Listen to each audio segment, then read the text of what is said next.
Apps can do a lot of cool things. You could order dinner, gamble on your favorite team, and track your health.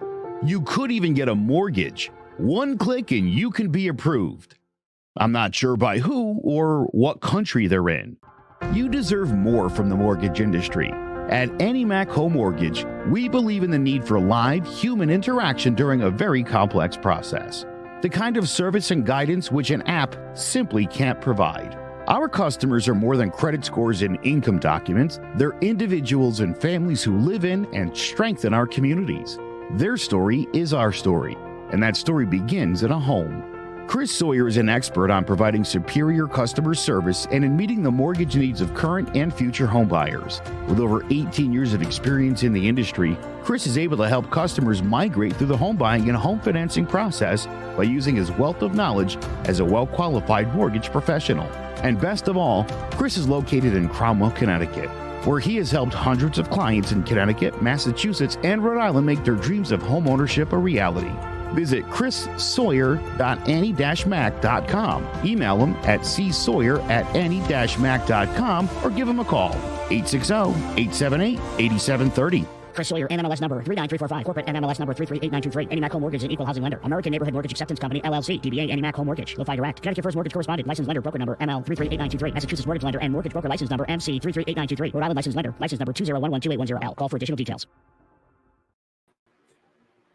Welcome to Sports Talk with R&J. I'm Steve Risser, along here with Justin D'Onofrio, and the wild card round has begun yesterday, and we'll start with the New York Mets and the way they've been playing. They had that win on Monday, big home run by Lindor. Yesterday, they traveled to Milwaukee, score 8 runs, win that game as well. So the Mets right now in really good position to head to Philadelphia this weekend. They're up 1-0 on the Brewers in Milwaukee. So they're up 1-0 on the Brewers. And the big question for the Mets is, what do the Mets have to do to close this thing out and get to Philly this weekend? What do the Mets got to do to close this thing out and get to Philly?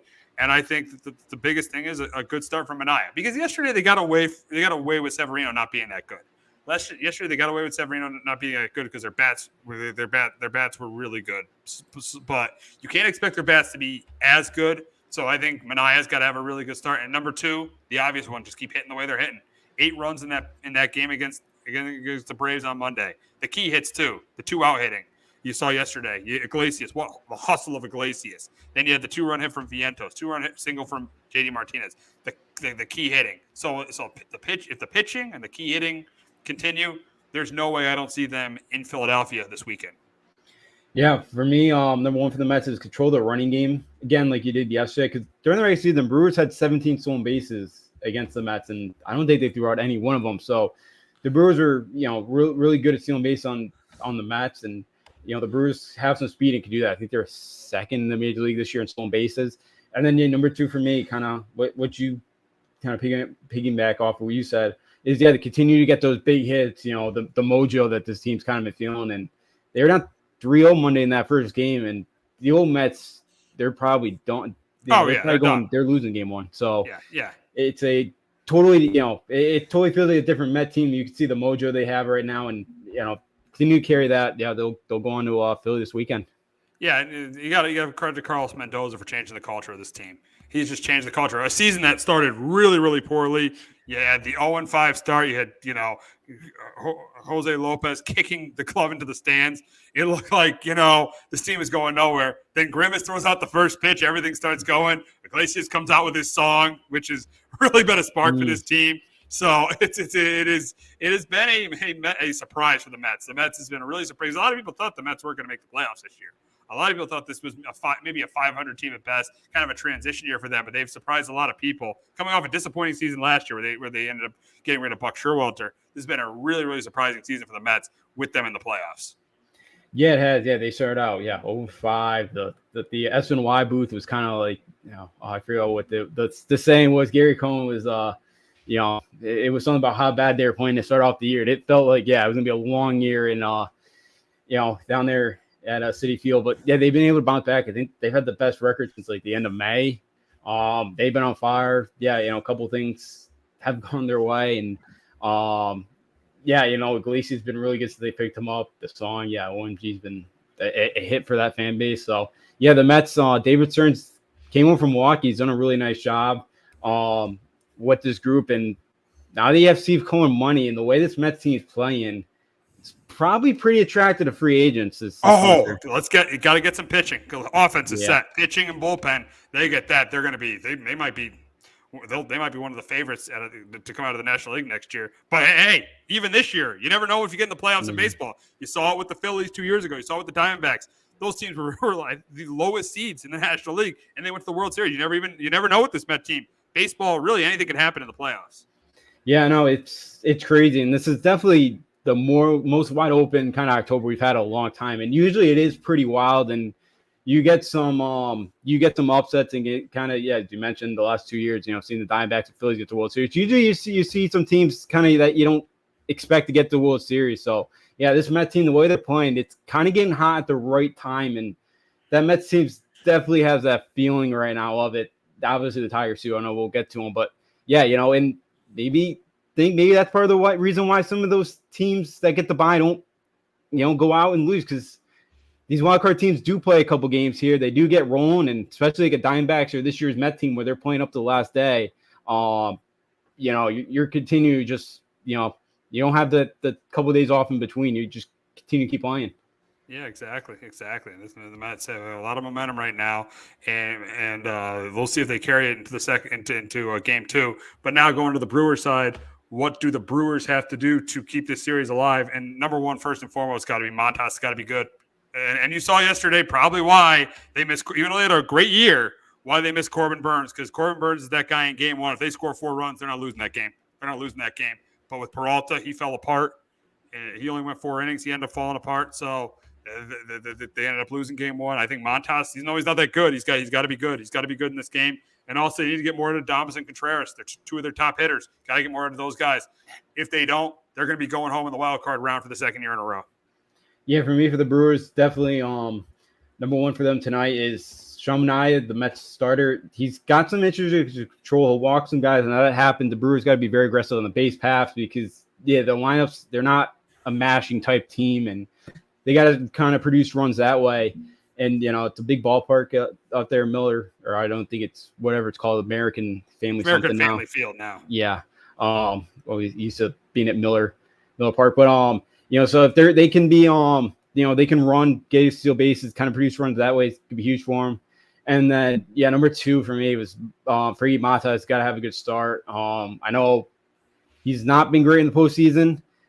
Throughout his career, he's had his struggles, but they need a big one because, Peralta really is not an ace, and he did struggle yesterday. And they had to burn Savali yesterday, so that was the other guy I thought he would go today, but they used him out of the pen for 3 innings, so it's Montas, and they definitely need a big start from him because Savali helped the bullpen by going 3 innings, but they'll use some arms out of that bullpen yesterday, so you need a good start there for Montas to keep you in it early. Absolutely. So big game tonight with the Mets and Brewers. Mets win. They head to Philly this weekend. Brewers win. They force a game 3 tomorrow night.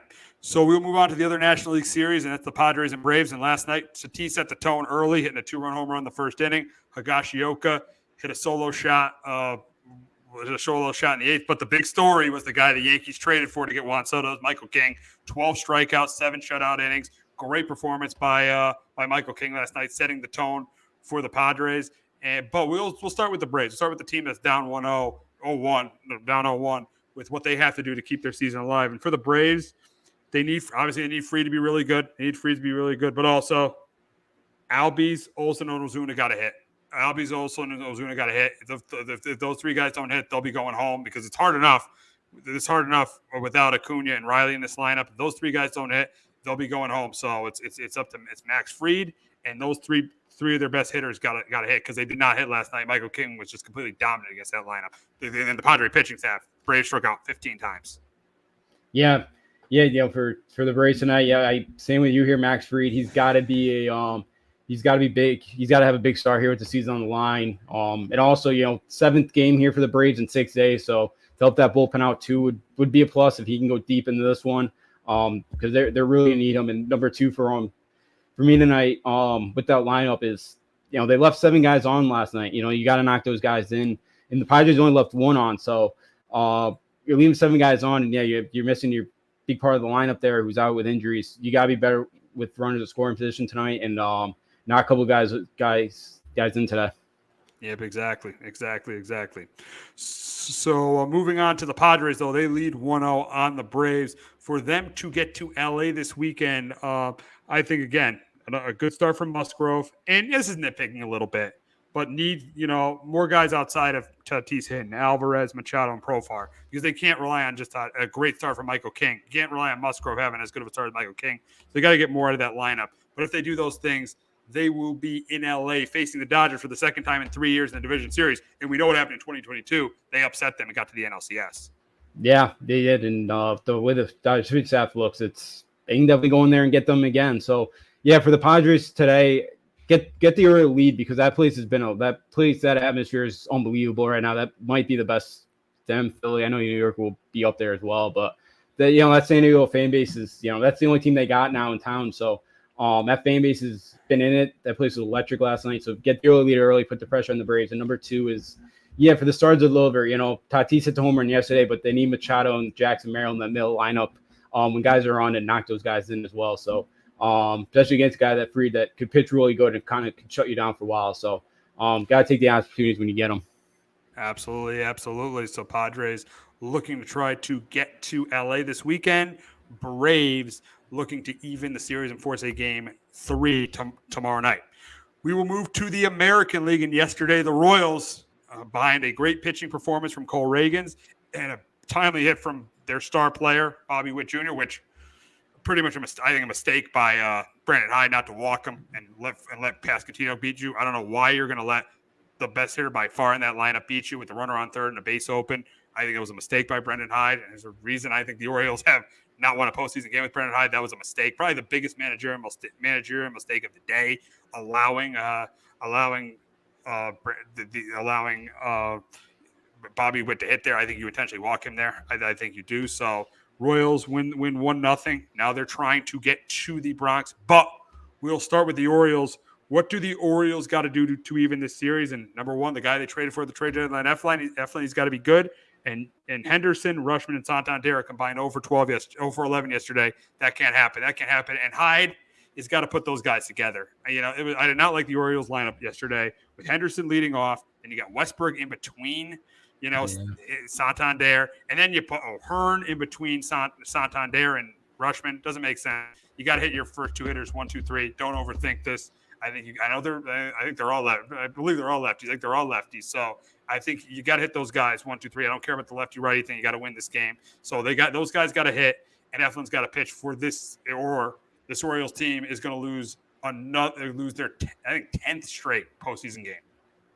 Yeah, yesterday was a 9th straight postseason loss. So for me, it was kind of they got to get on the board early today. Just get some confidence going, because we saw last year you got swept by the Rangers, and you wasted a gem yesterday from Corbin Burns, couldn't get anything going, and had a couple opportunities in the game. So you got to get on the board early here. Got to get some confidence, because it's a group that hasn't won a playoff game yet, and got to be feeling a lot of pressure. So got to score early today, and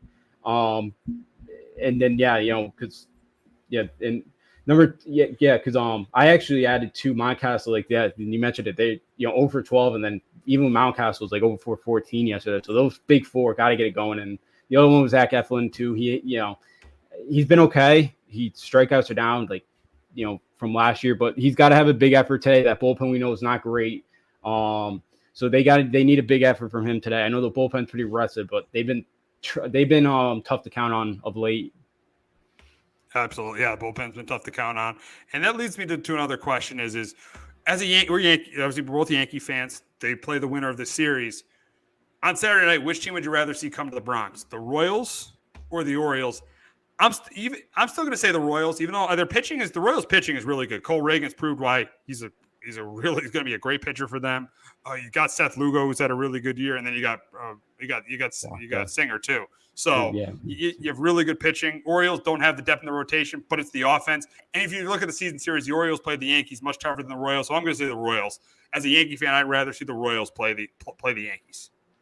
Yeah, the Yankees have done pretty well against the Royals. I think they won five out of 7 games. And yeah, whether the O's mentioned before the show that the Yankees did not beat them in a series this year. So yeah, I'd rather see the Orioles.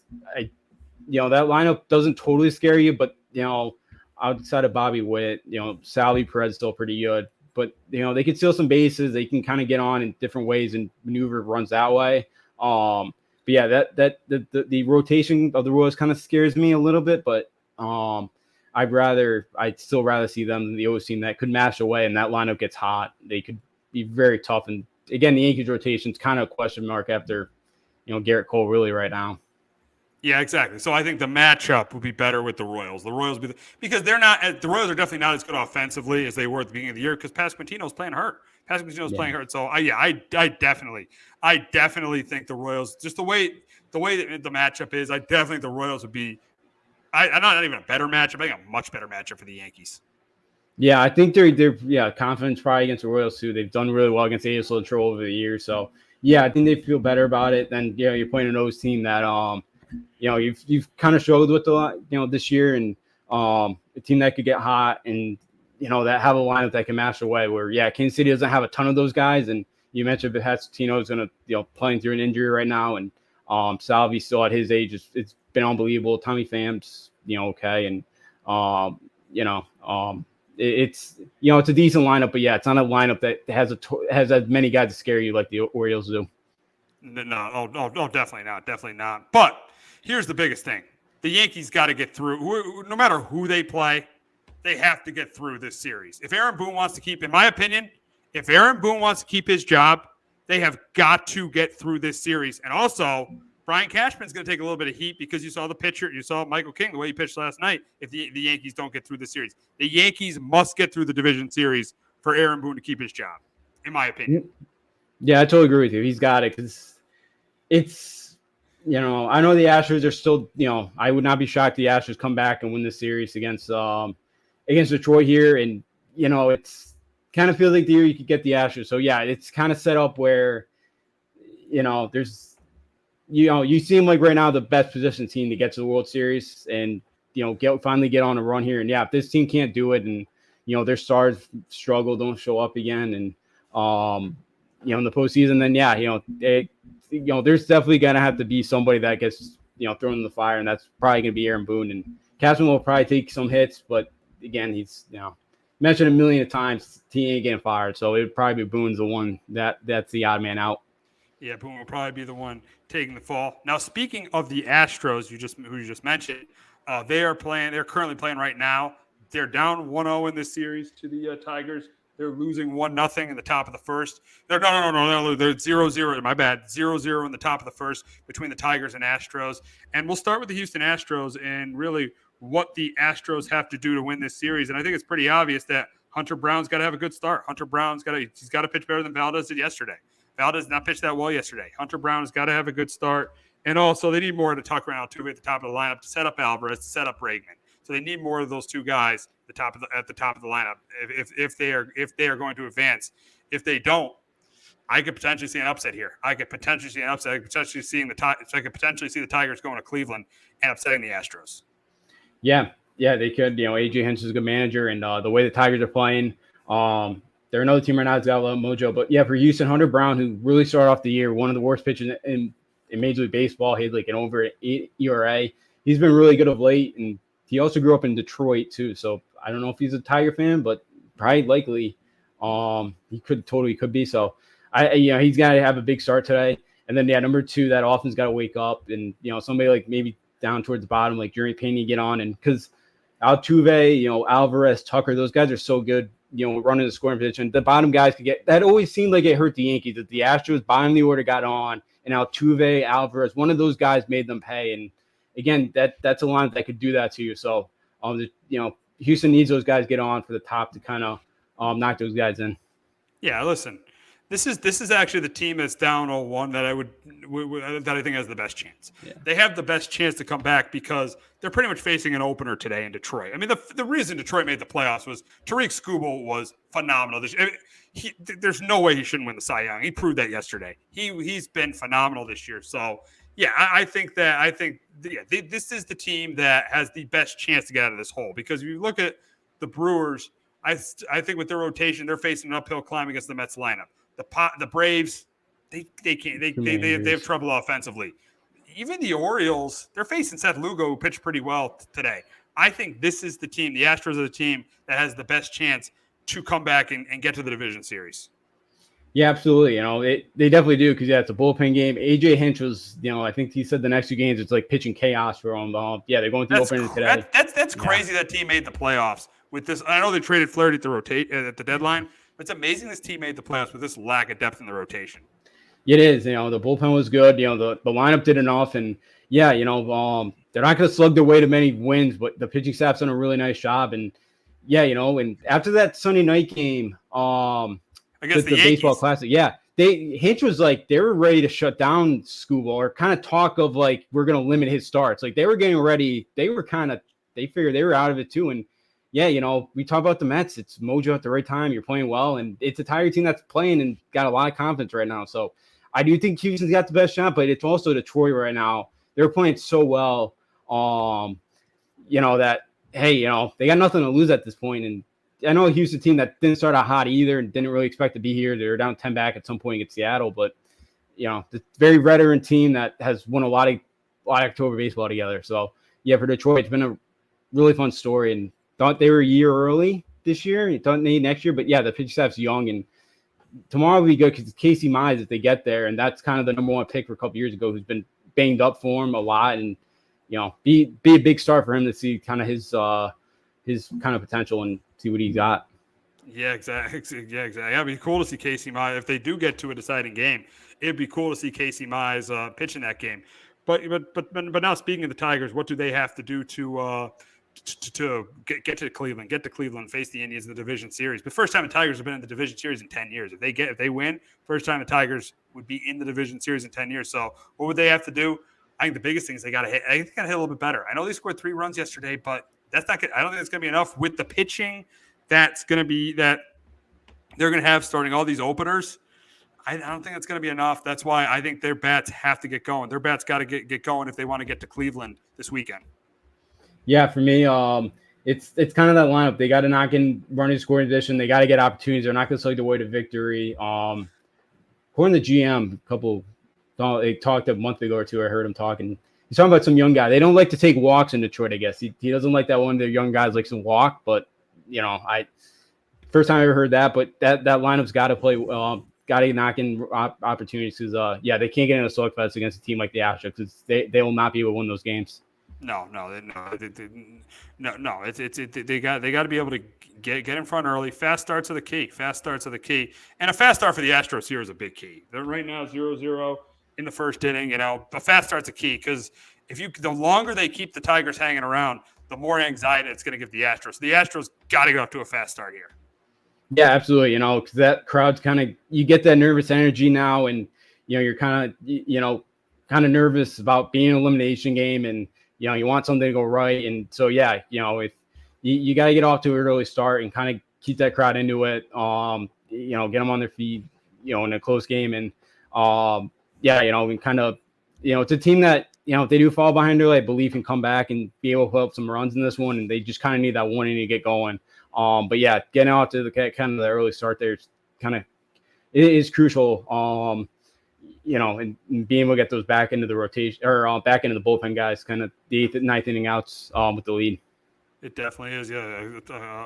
Fast start is crucial. Right now, it is 0-0 in the bottom of the first between the Astros and the Tigers. We'll keep you updated on this game as the show goes on. But we got to shift our attention over to college football, and we got a pretty big slate of college. Not a great game, not a lot of great games, but a big slate. But it's still a big slate of college football games this week. But before we discuss that, we are going to hear from our friends at JPEG Financial and Shamrock Home Inspections. Do you have a 401k and some savings for future retirement, but don't even know if it's enough to live off of?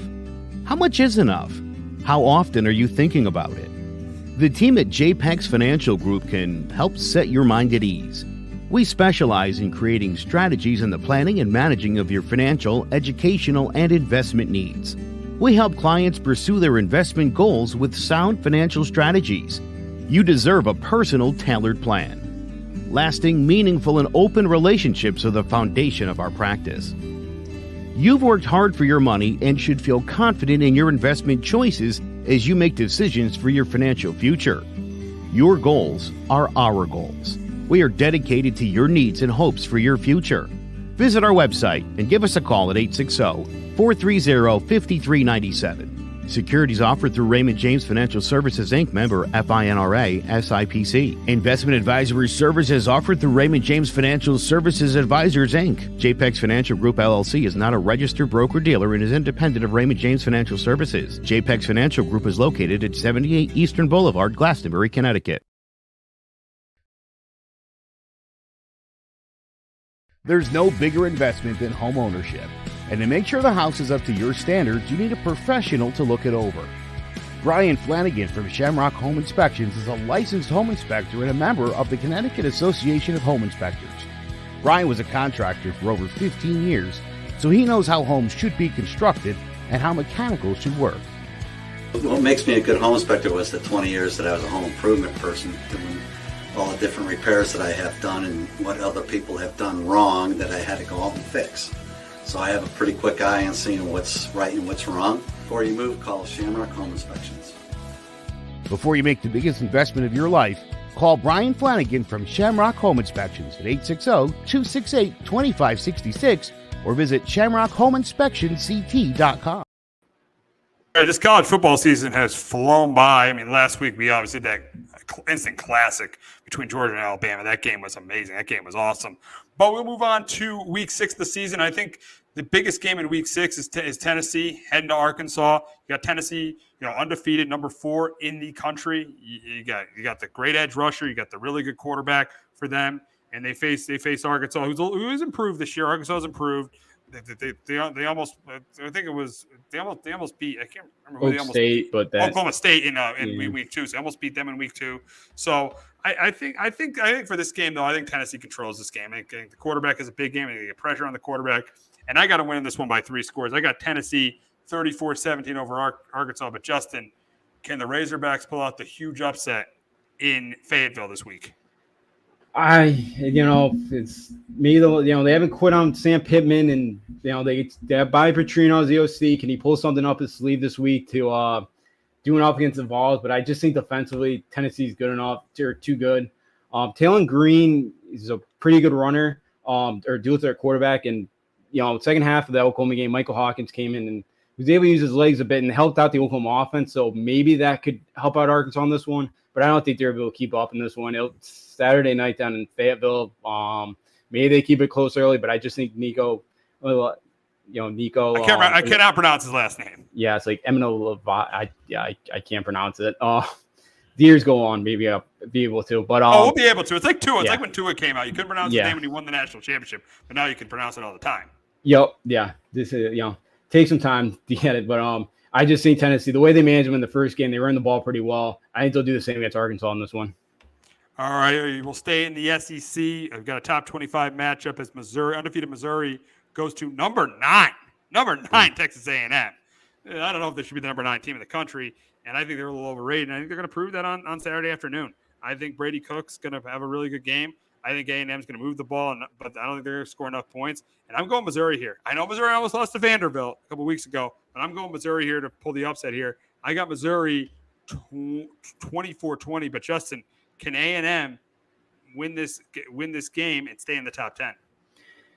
I got Missouri here as well. Texas A&M, I believe, is going to go with Marcel Reed, the quarterback, who I think fits Colin Klein's offense a little bit more because he's a dual threat guy, and Klein usually likes those type of guys better, play calling wise. And he hasn't turned the ball over, but he hasn't thrown for over like 180 yards yet. But I don't know if A&M can generate any explosive plays, where I think Missouri can on the ground, because A&M's given off some big run plays this year. I think it's a difference in this one. I know it's Missouri's first road game. They really haven't played great against anybody yet.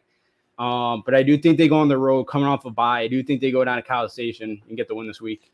Yeah, this is gonna be a good. It's probably one of the best games of Week 6. Yeah, I think Missouri because the better quarterback play here. I think they get the win in College Station. Now moving on to the biggest game in the Big Ten this week, as you got Iowa. No, you could argue Michigan, Washington, but Or Nebraska, Rutgers. That's a big Nebraska. one. Oh, let's slow it down there. But yeah, you're probably interested in that one. Is that at Rutgers, by the way? Yeah, it's in Piscataway. Oh wow. It's a big one for Shiano. What are they? Are they 4-0? Or no, it's in Nebraska. Is that Nebraska? Actually, I think it's in Nebraska. Actually, how many losses Rutgers have this year? They are Rutgers is 4-0. Oh wow, undefeated. Yeah, but they gotta prove more for me to consider that a big game. But their schedule's pretty easy for them, so they'll rack up some wins this year. Yeah. That showed you why they were ranked ahead of Washington in the preseason poll. But we will get to the Ohio State game, and I don't think this one's close. I think Junkins is a big day on the ground. I think they contain Johnson in the run game. They force a couple turnovers from Cade McNamara. I think I got Ohio State winning this. I got them winning big. I got Ohio State 34-10 over the Hawkeyes, and I assume you got the same, Justin, here. Yeah, I got Buckeyes 31-10. Ohio State's kind of could be a slow kind of starting off team. First quarter, maybe they can hang around. Iowa's defense can. Obviously, I don't think Iowa's offense can do much at all. They do have Johnson outside of Genty at Boise State's probably the second best running back right now in the country. But I think Ohio State, again, I wouldn't be shocked. They just kind of run the football, get out of here. They got the big showdown next week at Autzen against Oregon. So wouldn't be shocked if Ohio State, and Will Howard got banged up last week, so wouldn't be shocked he only throws the ball like maybe 10, 15 times. They just try to keep him away from danger and just, run the ball, get out of here. And it's kind of a more low-scoring football game, and maybe Iowa keeps it close because of that. Got another matchup in the SEC as Ole Miss heads to Columbia to face South Carolina. I think this game's close for a little while, but eventually I think Ole Miss pulls away. I think Jackson Dart is a big game. I think Trey Harris is a big game. And I'm going with the Rebels to get revenge to bounce back from what happened last week when they got upset by Kentucky. I got Ole Miss winning this one 30-17 over South Carolina. But Justin, can the Gamecocks hand the Rebels their second straight loss? I think it'd be funny, but I don't think they have the offense to do it this week. Lane, started to believe in you, and the minute I started doing that, I thought this year they're going to be tougher up front. They were pitiful up front. They were soft yet again. That's a Lane Kiffin team, and Lane, I don't know if his head's in this. I don't know if he's looking at the Florida job that's about to open. I don't know if he keeps calling out Hugh Freeze because, I think Lane wanted the Auburn job and Hugh Freeze got it, and he's, been calling out him the last couple of weeks. Why is he not focused on the job that he has? Why is he always focused on other jobs, Lane Kiffin? I don't know. He's a good coach. He's a good coach, but he'll never get to that elite level if he's focused on other jobs all the time. Nope. I don't know. I wish I had an answer for you, but that's always been Lane's problem. Lane can't focus on his own program. Lane's always got to go somewhere else. Looking for.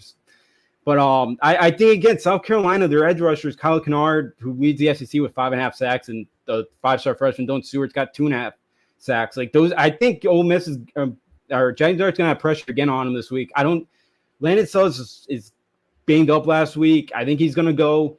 South Carolina wants to make this a rock fight, just like Kentucky did last week. I just don't think South Carolina has the offense to score enough points in this one. I do think Ole Miss gets out of Columbia with a win, but wouldn't be shocked. This thing is very close and goes on the wire. Now we go to a game we thought was going to be a great game at the start of the year with Clemson and Florida State, but Florida State has been absolutely terrible this year. Clemson, they have been definitely a lot better since that really bad loss in week 1 to Georgia. And I think Clemson rolls here. I think Clemson rolls. I think Kublik has a good game. I think their defense dominates. I got Clemson here 27-10. And is there any way that Florida State pulls an upset right now over Clemson? I don't think so. Not the way Clemson's kind of been looking. I got Tigers 31-14. Florida State, DJ is out with a broken finger. Brock Glenn will be the starting quarterback, which, if you remember, he played in the ACC championship game. He's not great either, and this is the problem with you don't recruit well enough at the high school level, and you got to kind of revert to the transfer portal. Yep. Yeah, that's kind of the year that could happen, and if things don't gel, and they haven't. I think Garrett Riley started to call some of the offense for Clemson because they're taking some more shots. It looks better than what it has the last couple of years when they've, but yeah, I know it's at Florida State, but they just got ran over by I don't even think that's that great of an SMU team. I know Chris James, since he took over the quarterback job, their offense looked better, but they got ran out of the building, and Florida State can't run the football, and Rockland's not a great thrower, and I don't really know how Florida State can be able to generate many points in this one. I do think Clemson goes in there, wins by a couple scores. A little weird here. We got a rematch of the national championship game. It doesn't feel like it with all the players that Washington has lost and the fact Washington's lost 2 games already. So it just doesn't feel like it at all that it's a rematch of the national championship game. It doesn't feel like it to me because Washington lost to Rutgers. They lost to Washington State. It doesn't feel like it to me. And I think this game is actually closer than the national title game because I don't think Michigan is as good either. And they're on the road at Washington. I do think they'll run the football well. I do think that Washington will move the ball with Will Rogers at a decent level, but I think they'll kick field goals. I think Michigan will kick touchdowns. I think it'll come right down to the end. But I'm going with the Wolverines here. I got the Wolverines beating the Huskies 24-23. But Justin, can Washington get revenge on what Michigan did to them in the national championship game? Even though they were a 2.5-point favorite. Yeah, I think they do this week. I hit the Huskies 21-17. We go back to A&M. I don't think A&M's. I think it shows more of like what college football is. Like there's a few elite teams and everybody else is kind of in a group together, and you can't really figure it out right now who's better than who. I think it's very close. So I don't think Michigan's the 10th best team in the country. They're bringing back football 100 years. Like they can't throw a forward pass, and Washington should have beat Rutgers. They missed a couple of field goals. Washington State game, they lost on a 4th down, and they ran a speed option. I don't know why. That was not the Brady. I didn't like the call. And Wink Markindale with that Michigan defense is starting to learn that he doesn't have to blitz every single time with this Michigan front. Yeah, exactly. Yeah, he's starting to figure that out. But I'm going to take Washington 21-17 at home. Wow, First game for the Wolverines on the road. I don't know if you could just, I can't trust Michigan to throw the football. Like I can't take a team on the road that can't throw. So I'll take Washington. I know they're banged. I know they lost a lot, but they're at home. Husky Stadium is a tough place to go to. So I'll take Washington here to get the win. We got another Big Ten matchup as USC heads to Minnesota. Interesting spot. They head to Minnesota before their huge game with Penn State the next week. And a lot of people might think this could be a let-up spot for USC. I don't think so. Minnesota, I don't like the quarterback play there, even though they almost beat Michigan last week. I'm not a big fan of the quarterback play. And so I think that Miller Moss does enough. I think that their defense has a pretty good game too, and that's why I got USC 27-17 here over Minnesota. But Justin, can the Golden Gophers pull off the upset? Is there any way that Lincoln Riley's team could be looking ahead to that matchup with Penn State next week? I guess with Lincoln, it's never out of the realm of possibility, but I do have USC 31-20. I thought Brosmer played really well in the second half in the fourth quarter. I really think it's Minnesota that's had the problems with the quarterback. Like, it's more Minnesota with the quarterbacks than it is their actual quarterbacks. It's Kelly Manis is playing decent in Rutgers. He's not great, but he's looked better than he has with Minnesota. And I thought Brosmer, when they let him throw the ball in the fourth quarter, he threw a couple of really nice balls. I just think in this one, USC with their wide receivers, Minnesota is very small at the secondary. So I just think like last week, USC kind of just was more physical, was bigger than most of the Wisconsin secondary. And I think that's the same case this week against Minnesota. I think if this game was in November and USC really couldn't throw the ball, I'd like Minnesota more, but USC really can't run. So, but I think USC is going to have some success through the air this week. And I don't think Minnesota's going to be a keep up. I don't like their offensive line. Again, I do like their quarterback. I do think it's more Minnesota system, and things aren't great for PJ Fleck right now. And, he's in a lot of trouble. This would be a nice win for him, but I don't think he's going to get it. We got a Big 12 matchup, Baylor against Iowa State, and I think Iowa State wins here by a couple scores. I got Iowa State winning this one 27-13. But Justin, can Baylor snap their losing streak? And can Baylor snap their losing streak and finally pull off a big upset here? No, I don't think so. They played well last week after the first quarter against BYU, but just wasn't enough. BYU kind of let them back into that game a little bit. I got Iowa State 24-10. They're very quietly here a threat to win the Big 12. Rocco Beck's played pretty well, their quarterback. They got a nice running game. Their defense is only getting up like 7 points a game. Really haven't faced a great offense yet, but Matt Campbell usually does his best work when they're kind of under the radar. Nobody's really talking about him.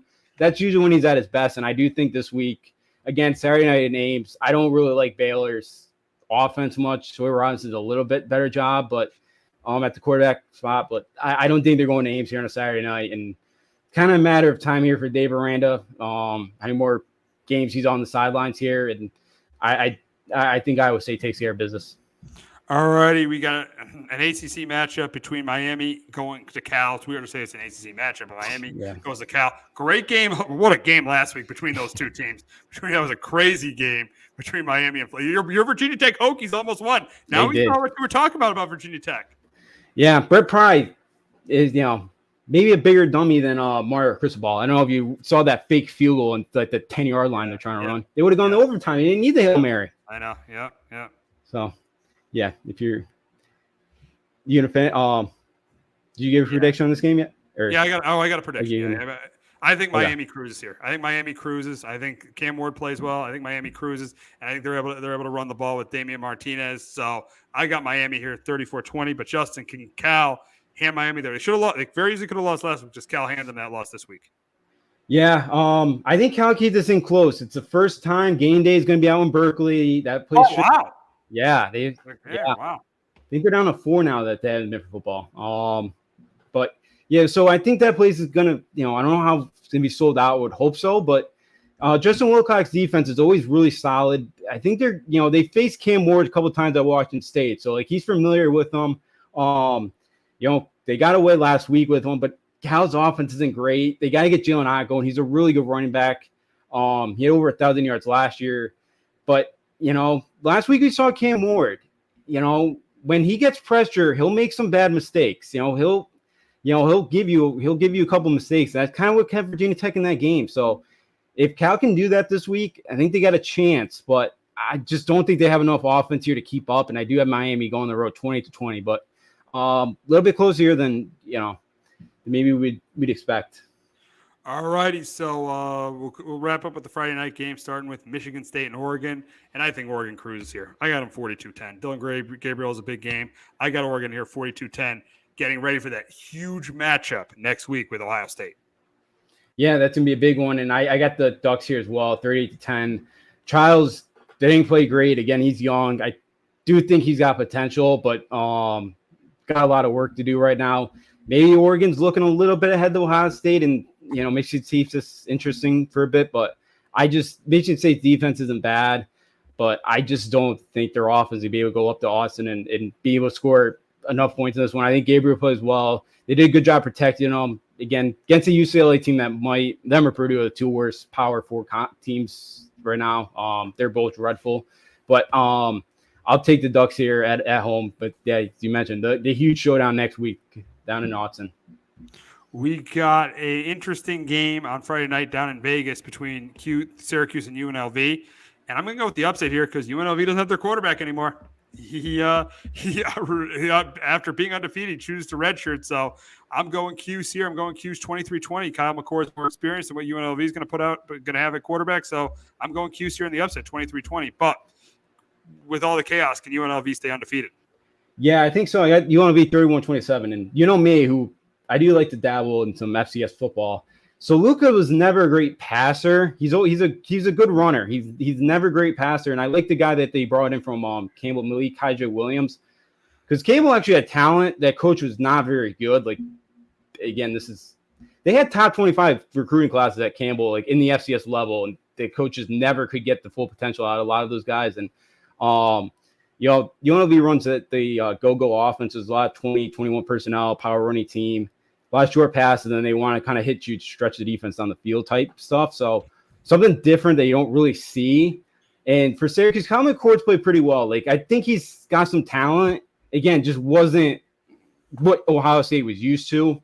And again, just didn't play well in that Michigan game. Like, I think Syracuse could keep this thing close. But Barry Odom's done a heck of a job at that UNLV program because that was one of the worst jobs forever at this power at the level. And they win this game.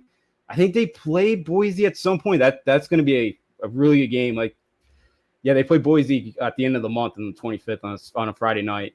But yeah, like that could them or Boise, and maybe whoever wins the American, it's going to probably get that playoff spot. So a big one here for SMU, national TV game for them. So I think UNLV gets the win here, 31-27. All righty, so we will transition to the NBA, and we'll talk about the Knicks. And it looks like they are trading for Karl Anthony Towns.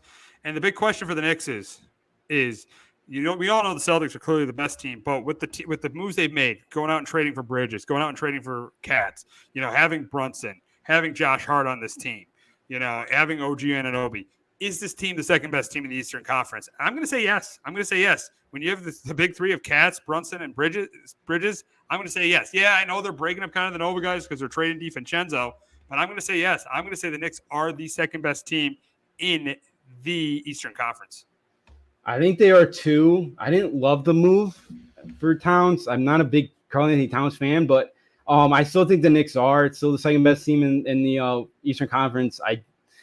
Can the Bucks stay healthy this year? I think that remains to be seen. And the Sixers, again, are kind of the Sixers. They might hang around, but the Pacers are a young, up-and-coming team, so wouldn't be shocked. And that core's kind of back together there. But I do think the Knicks should be able to be in second place, with Brunson. Bridges should be a nice pickup. But again, Towns and Anunoby, they missed a lot of games. That's my one worry is can they stay on the floor enough to kind of not affect this team? That's my one kind of question. Here's the thing with Cats, though. He's an upgrade over Julius Randle. So on paper, they are better. They're losing DiVincenzo, but on paper, they are better. They are better, and they are better. They're better now because they have Michael Bridges too. You got three guys in that starting lineup that average over 20 points a game. You got three guys that average over 20. You got OG, who's averages about 15 points a game, and then you got Josh Hart, who hit some huge shot against the Sixers in Game 6. So I think this team is looking really good with Thibodeau. I think this team is looking good. I think they are the second best team because you look at the Sixers. Let's be honest. I know they got Paul George, but they can't get to the conference finals with as their best player. The Bucks have trouble staying healthy. Giannis has trouble staying healthy. And then the Pacers, yes, they're good, but Halliburton did not look great in the conference final, and he missed 2 games. So I'm going with the Knicks here. I'm going with the Knicks. Yeah. The Knicks are talented. My only concern with Karl-Anthony Towns is the first time in a big moment, he goes 1 for 8 from 3 and fouls out early in the fourth quarter. Those fans are going to lose it on him, and they're not going to be forgiving for him. So that's my one thing with him. And because I know DiVincenzo, I love the heart that guy plays with. That guy does anything that you want out of a player, and off the bench, or he'll start too, and he'll hit some big shots for you. I just love watching DiVincenzo play. But yeah, I don't really. Yeah, with Giannis, if they could stay healthy, maybe. I don't with Doc. Is that defense gonna get any better this year? Because they couldn't stop anybody. And yeah, with the Sixers, Paul George, the guy that's missed a lot of time, but Maxey and Joel Embiid, I guess has lost 25 to 30 pounds this offseason. So I guess he says he's more in shape this year. I'll see it when I believe it with him. Exactly. So, yeah. I'll see it in the we'll see it then. But this Knicks team's gonna be very exciting. And I think when the Kings come out to New York late January, I do think I'm going to be attending that game. So, nice. Yeah, you're pumped for your Kings because they got DeMar DeRozan. Yeah, probably the best Kings team of my lifetime. They'll probably never be this good again. So, got to take the advantage and go see them in person. So, yeah, that should be a fun game that night. I think it's definitely Saturday night. Oh, nice. Yeah, you definitely should be. Yeah, because the Kings. I don't think they'll be. I think they might make the playoffs. They better make the semifinals. Semifinals of what? The Western Conference Finals. They better be in that. They better win a round. Wow. You mean the Western Conference semifinals? Yeah, they better be in that.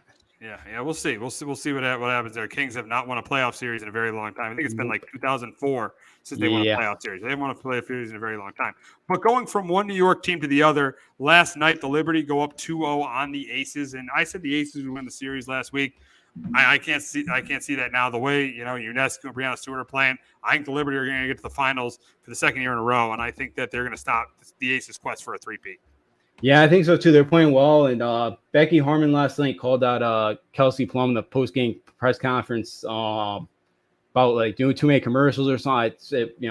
It just sounds like the chemistry is just not there right now. It just sounds like it's tough to three-peat, and I think we're kind of seeing it. Their defense hasn't been great all year, and I think Stewart and Sabrina Ionescu continue to be the force, and they get the Aces. Maybe the Aces take one out of the next two at home, but Liberty move on. All righty, and our home team lost last night to the Minnesota Lynx by 10. The Lynx and Sun are tied at a game apiece, and I hate to say it about the Sun. I think they fall in this.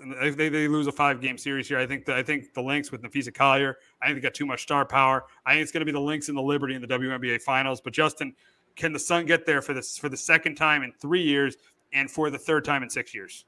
I'll take the Sun here. I'll say they get this thing done in 4. Oh wow! Win both games at Mohegan Sun. Yeah, that would be pretty cool. They can get there. Them and the Liberty pretty close to each other. But the funny thing is, if it's them and the Liberty, it'd be the first championship for either team, and both have probably been the closest of any team in the WNBA because the Sun, the Sun are 0-4 in the finals. They lost to the Monarchs in I can't remember who they lost to in 2003, but they lost to the Monarchs in 2004, lost to the Mystics in 2019, and then lost to the Aces in 2022. I got to remember.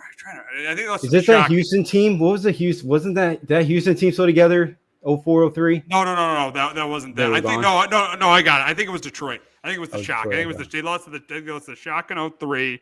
The Monarchs in 04, Mystics in 2019, and then the Aces obviously in 2022. And then for the Liberty.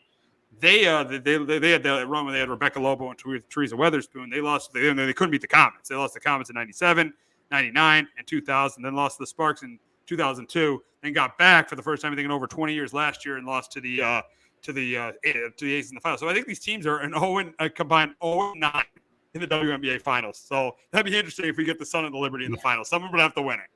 Yeah, someone would have to. Yeah, someone would have to win it. Two teams that not doing great in the finals. So yeah, somebody's got to be able to take that one, and be cool to see the Sun. I think last night probably you got the split, but Collier did not shoot the ball well, and kind of would love to get that one too. But I think Mayberry's done a really nice job as a trade from Chicago. She can knock down her three. She's usually, as UConn fans know, as she put at Notre Dame, her and Wuka Wamba, just hurt the UConn a couple times there in the Final Four. So she usually plays well in a big moment. I think they could take 2 other next year against the Lynx here. Yeah, I think they could. But I think the Lynx are going to win. You think the Sun are going to win. But it's going to be very interesting to see what happens between these two teams. But that's going to wrap it up this week on Sports Talk with RJ. For Justin D'Onofrio, I'm Steve Risser. We'll be back next week talking about Week 7 of the NFL season. We'll continue. We'll be at the division series. We'll be talking about the division series of the baseball playoffs. Week 6 the NFL season. My correction. Week 7 of the college football season. That's a huge Week 7 with Oregon and Ohio State and Penn State and USC. And then we will also be talking about the WNBA playoffs. We'll probably be at the WNBA finals at that point. So enjoy the postseason baseball, enjoy the football, and have an outstanding weekend, everyone.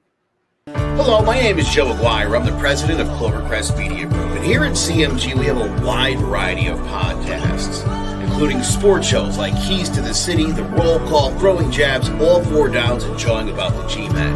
And great true crime shows like Sticky Week, Crimes and Consequences, Ivy League Murders, and Bird, the unsolved murder of David Eichmann. You can find all these podcasts and so much more by visiting clovercrestmedia.com.